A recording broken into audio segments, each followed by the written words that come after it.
We move on to the first difference between the minor and major signs. The difference between minor and major signs, typically minor signs are not out of the ordinary. Now, typically, for that person, you know who I'm talking about, typically means not all the time. There are some exceptions. I'll give you examples here. So let's say minor signs. They'll be, the markets will be interconnected. That's nothing like paranormal or like out of the ordinary in that sense. Markets being interconnected, more women than men, whatever it is, the barakah in time, things like that. But there will be some things that are not ordinary from the minor signs before the Day of Judgment, such as the hadith that speaks about predatory animals towards the end of time. Predatory animals will speak. That's out of the ordinary, or that a man's whip will speak back to him, a man's thigh will inform him of what his family did in his absence. Yeah, so some of the minor signs are out of the ordinary, but some of them are just, things that are happening in the world, diseases, this and that. They're all they're not paranormal or out of the ordinary, but a few are. But the major signs, by comparison, every single one of them is something that is just out of the ordinary completely. Like the beast emerging from the earth, the Ya'juj and Ma'juj, that's not like an easy normal thing where they come in and just kill everybody on the planet. The Dajjal, that is out of the ordinary. That is nothing normal about the Dajjal, right? The landslide in the east and the west, that's something, an activity that's not a regular activity. It's out of the ordinary. The smoke, the fire, nothing there is normal. Whereas minor signs, like I said, markets are all interconnected, and people will go to masajid riding on chariots or chairs, or all these things is not out of the ordinary. Okay, so that's the first difference between minor and major signs. Number two, minor signs, some of them have taken place and some of them haven't. Some of them are taking place. So minor signs can be broken into three categories. Number one, those that have already happened. Number two, those that are actually happening right now all around us, for those who know what that means. Number three, those who have still haven't taken place. An example of a minor sign that has not taken place, the emergence of the Mahdi. And it's true, some scholars thought the Mahdi was one of the major signs, but more correctly, Mahdi is a minor sign. So the Mahdi has not come out yet, right? And if you know of a Mahdi that's out, then it's a fake Mahdi. So the Mahdi is one of the minor signs that have not taken place. Some are taking place. Let's take a look at Dubai and or anywhere else in the Middle East where the construction of tall buildings is one of the signs. And some have already taken place in the past. The Prophet ﷺ mentioned, he said in one hadith, أُعْدُدْ سِتًّا قَبْلَ قِيَامِ السَّاعَةِ. Count 6 things that will happen before the Day of Judgment. So these are now signs before the Day of Judgment. Then the Nabi ﷺ began with the first one. He said, Mawti, my death. So that one has already happened. So that's minor signs are broken into. Those have already happened. Those are still happening around us. Those that are going to happen in the future. But the good news, the major signs, not a single one of them has taken place. Not a single one of them has taken place. One more time, this is why it's so important to understand these guidelines. We said the major signs, not a single one of them has taken place. Whereas there's a very popular speaker in the English language, and he says, Ya'juj and Ma'juj have already come out. They have not come out. They have not come out, and anyone who says that is severely mistaken. Severely mistaken, and you should not listen to them anymore, because everything is messed up in their head. It's just a big jumble of things. Don't listen to such people. Alright, so major, none of them have taken place. Let's move to the third one. The minor signs are not limited to any number. There are many. If you count, one of the scholars counted over 400 minor signs before the Day of Judgment. If you look at the authentic, there's like somewhere around close to 140, 130, something like that, authentic without repetition. Okay? But the interesting thing is the minor signs can be repeated. Okay? I'm going to point number 6. Let me leave it. They're not limited to any number. The major signs are 10 only. Anyone wants to add one more and make it 11, or retire one and take it away, is out of their minds, and it's only 10. Number 4, let's stick with the board here. the minor signs, they generally do not close the doors of Tawbah. When one of the minor signs occurs, you can still make Tawbah to Allah subhanahu wa ta'ala. But the major signs, some of them close the doors of Tawbah. Which ones? Just like quickly like this off the top of my head. The Dajjal, when he comes out, the scholars say there's no, he closes the doors of Tawbah. Now, what does that mean? So they said, when the Dajjal comes, anyone who, you can't hear that, the Dajjal has come out, so stop alcohol, stop smoking, and make Tawbah and start praying because the Dajjal is out.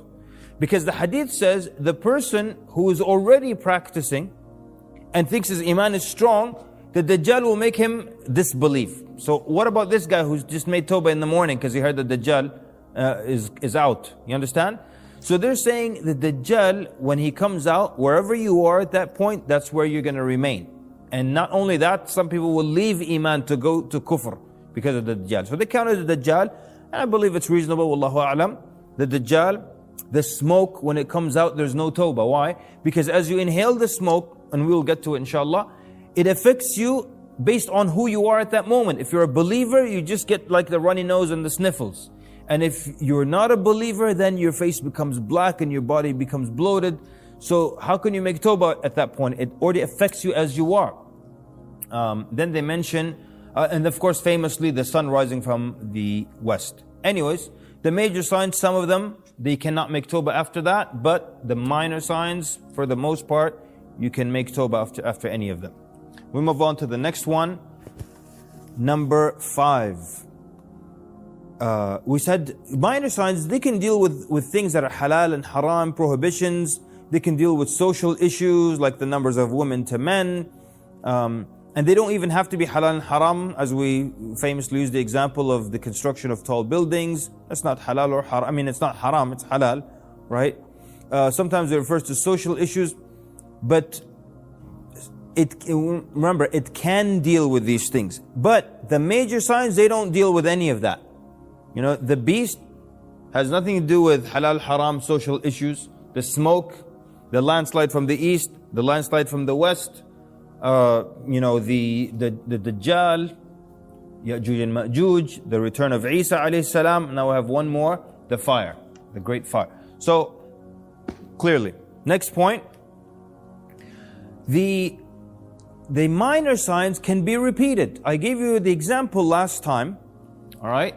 Last time we said that the wealth, the Prophet ﷺ said that the day of judgment will not come حَتَّى يَكْثُرَ فِيكُمْ الْمَالِ, until wealth becomes abundant amongst you. So some scholars said he's talking to the companions. Others said he's talking to the ummah. But either way, we counted different times when wealth has increased in the past and it will increase in the future. We said during the reign of Umar ibn al-Khattab, wealth increased. During the reign of Umar ibn Abdul Aziz, wealth increased so much that they couldn't find any poor person in Africa to receive the zakah.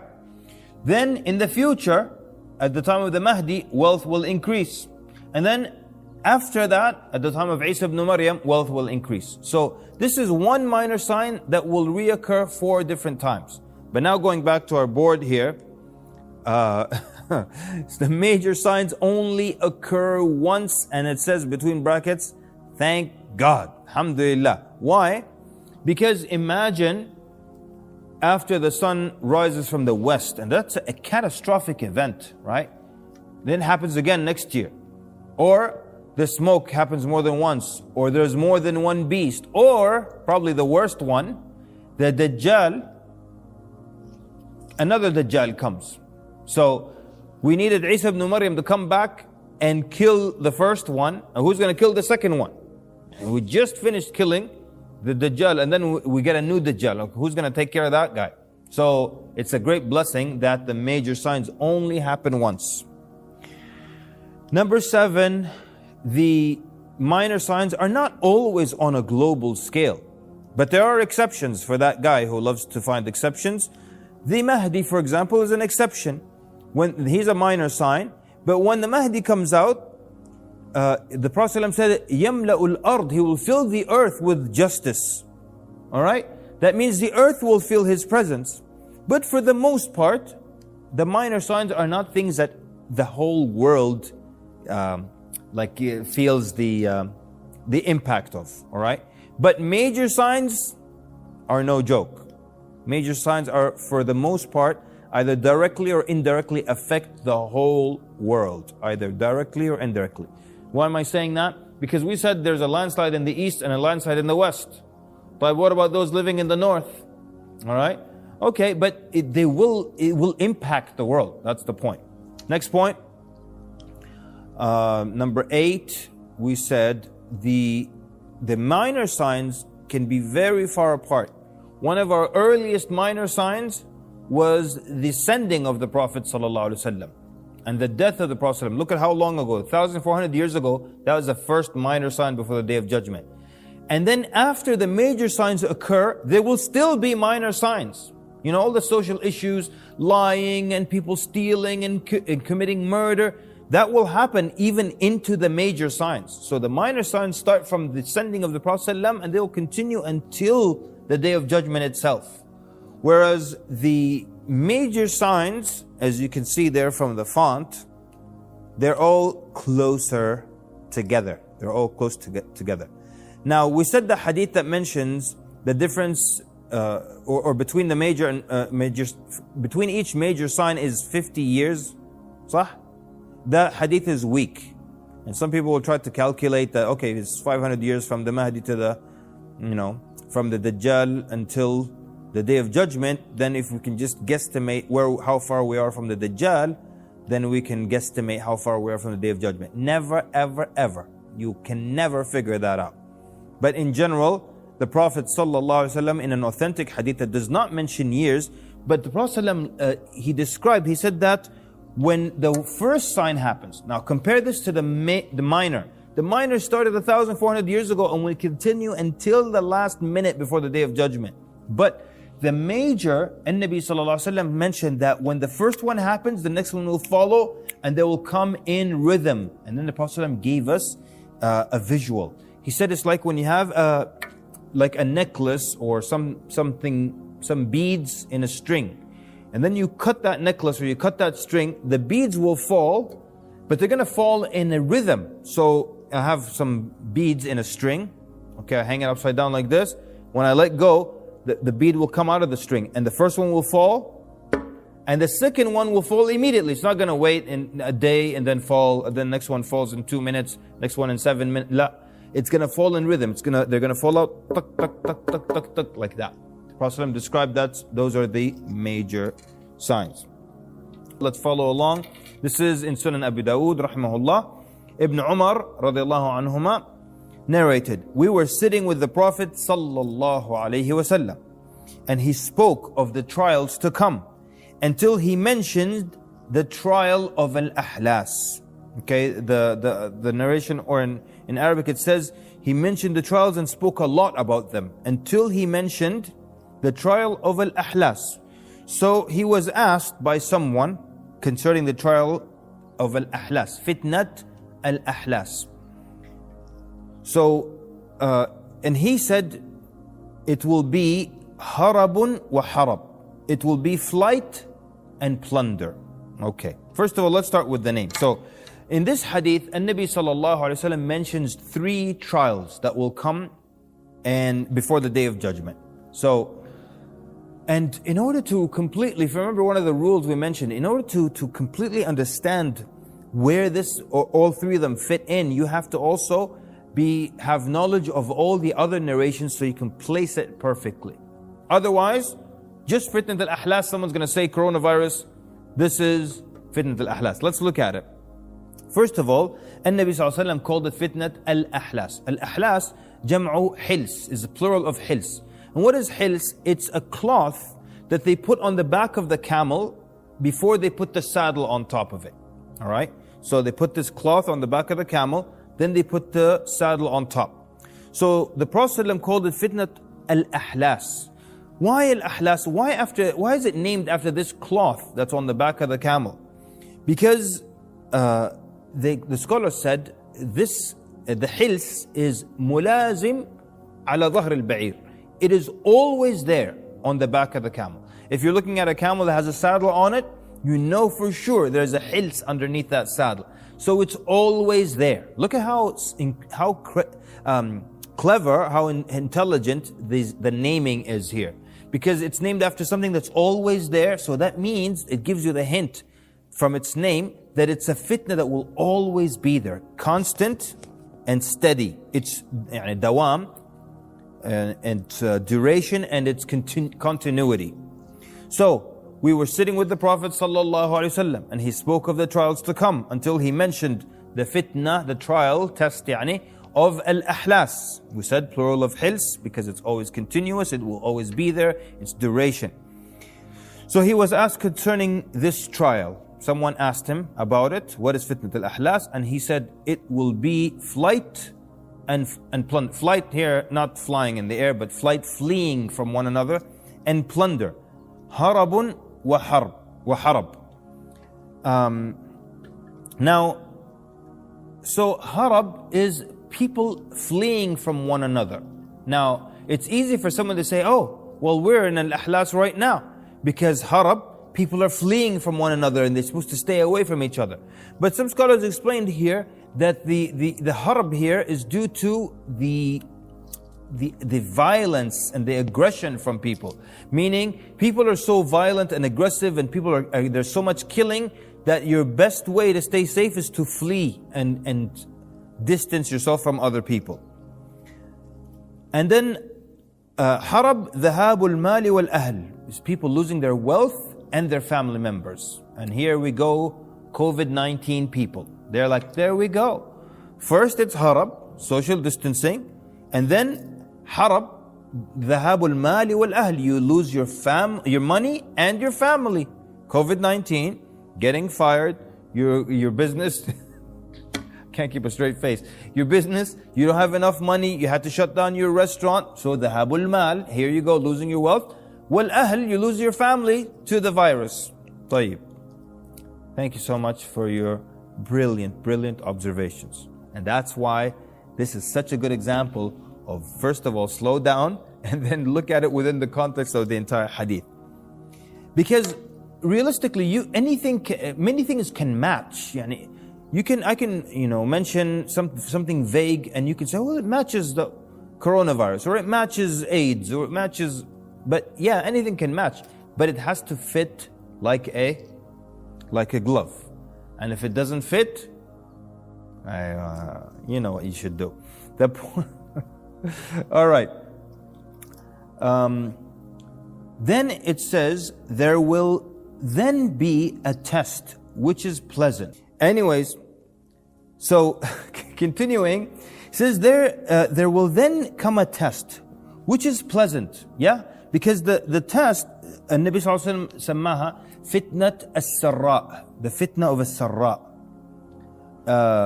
النعماء, what's السراء؟ النعماء التي تسر الناس. النعمة التي تسر الناس. So this is ease and luxury. Now remember, the fitan, a test, is not always through difficulty and poverty. Sometimes Allah will afflict or give people wealth, and that becomes their test. That becomes their test. So Nabi sallallahu alayhi wa sallam said, then there will come a test which is pleasant, fitnat as-sarra. But it's not completely good. Its murkiness will be due to the fact that it is from a man from the people of my house. So he is from the people of the family of the Prophet ﷺ, meaning his lineage goes back to An-Nabi ﷺ, who will assert that he belongs to me, whereas he does not belong to me. What does that mean? First, the Prophet ﷺ said he is from my family. Now he's saying, but I'm not, because the Prophet ﷺ, he's distancing himself from this person because his lack of righteousness. That's why the Prophet ﷺ then says, whereas he does not, for my friends are only the pious. إِنَّمَا أَوْلِيَائِ الْمُتَّقُونَ. The righteous are the ones who are my يعني awliya, close friends. So it starts because of a man from Ahlul Bayt who is not righteous. And someone might say, how can he be from Ahlul Bayt and not righteous? طيب. Have you heard of somebody called Abu Lahab? That was the uncle of the Prophet ﷺ. Was he righteous? No. Discussion over. صح ولا مش غلط? All right. طيب. And we've seen this again. We've seen this in the Quran with Nuh alayhi salam. Nuh alayhi salam asked Allah subhanahu wa ta'ala about his son who drowned in the flood. He said, you told me my family will be safe. Allah Azza wa Jalla tells him, إِنَّهُ لَيْسَ مِنْ أَهْلِكَ. Whereas he's really his son. Meaning what? Distance yourself. ليش? إِنَّهُ عَمَلٌ غَيْرُ صَالِحٍ. It is or his actions were not righteous. Not righteous. So then, that was our second fitna. The first one was fitnat al-ahlas. The second one, fitnat al-sarra. And then the Prophet ﷺ says, we're going to the third, then the people will unite under a man who will be kawarikin ala dila'in, who will be like a hip bone on a rib. You're probably thinking, what does that mean, hip bone on a rib?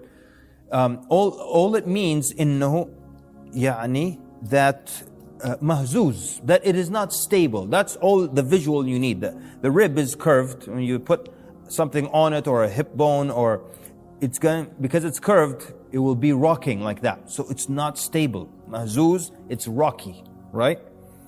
So then the people will unite. Then the fact that it says the people will unite, the scholars say it shows that the believers don't have an amir at that point. So they unite under this man who will be like a hip bone on a rib. That means he does not have firm rule. And that's why the Prophet ﷺ compared him kawarikin ala dila.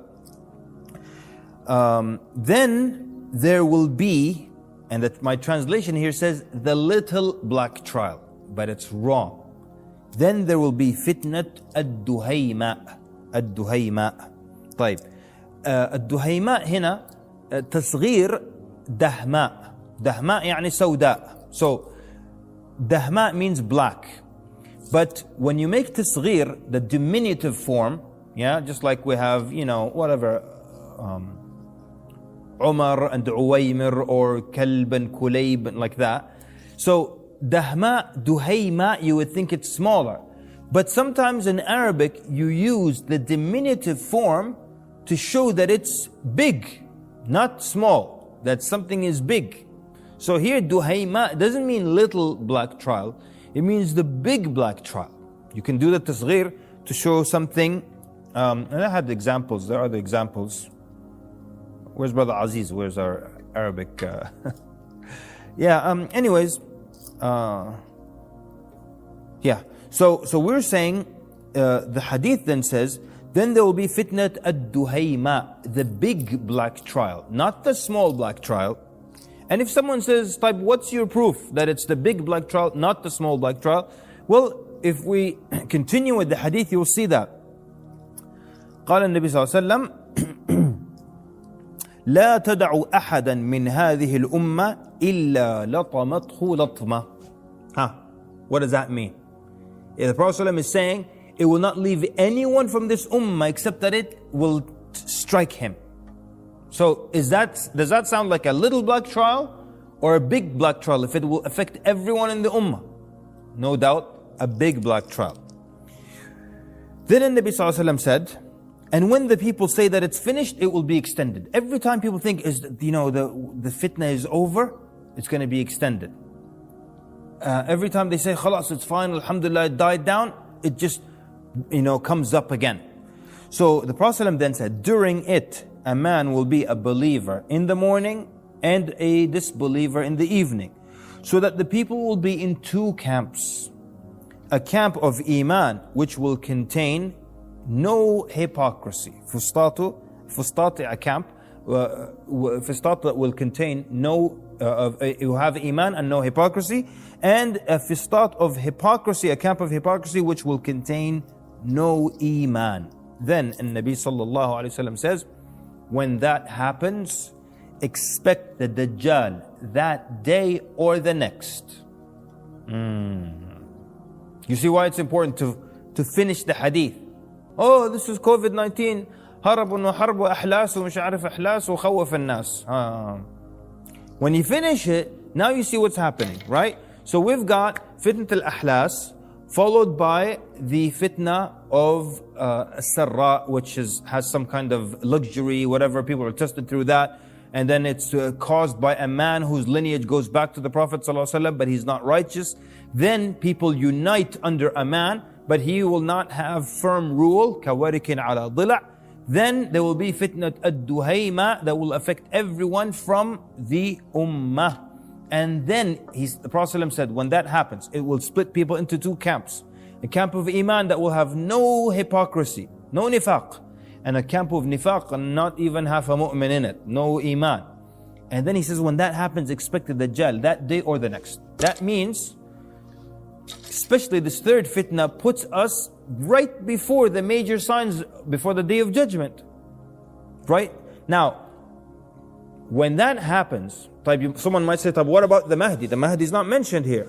Expect the Dajjal that day or the next. The Mahdi comes before the Dajjal. Yeah, ما في مشكلة. When the Dajjal comes, where's he going to be? Which camp? The camp of Iman with no hypocrisy. And that's one of the amazing things about the fitan, right? Al-fitan, and what they do is they purify, right? They purify.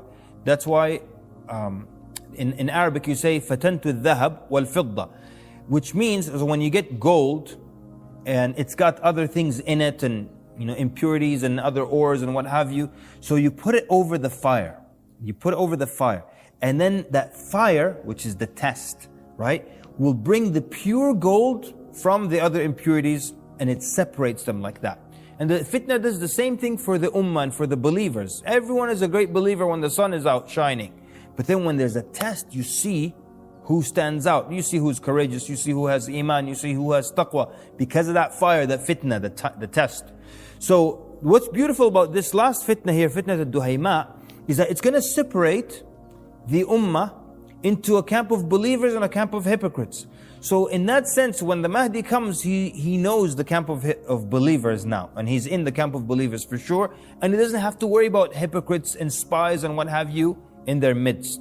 And in a sense then, he also, so that the fitna serves a purpose that facilitates the work of the Mahdi. The Mahdi then for sure facilitates the work of Isa ibn Maryam. When he comes down, people are already organized, they're already believers only, they're already in their, their camps, their regiments, the soldiers, they're in their ranks.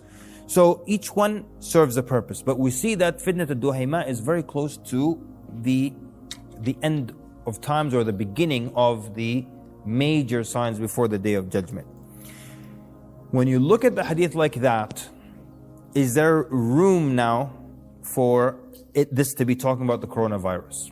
And here's the thing, and I said this last time, we are dealing with the unknown. So no one can say yes for sure, and no one can say no for sure. So what I'm saying now is actually, one, if someone says the coronavirus is one of the signs before the day of judgment, so which hadith are you referring to that describes it? Or you mean in general that there'll be many diseases and illnesses? In that sense, then, yeah, coronavirus and AIDS also, and cancer also. Don't make it like it's just about that. Okay, that's one. Number two, could it have something to do with fitnat al-ahlas? There's some descriptions that match.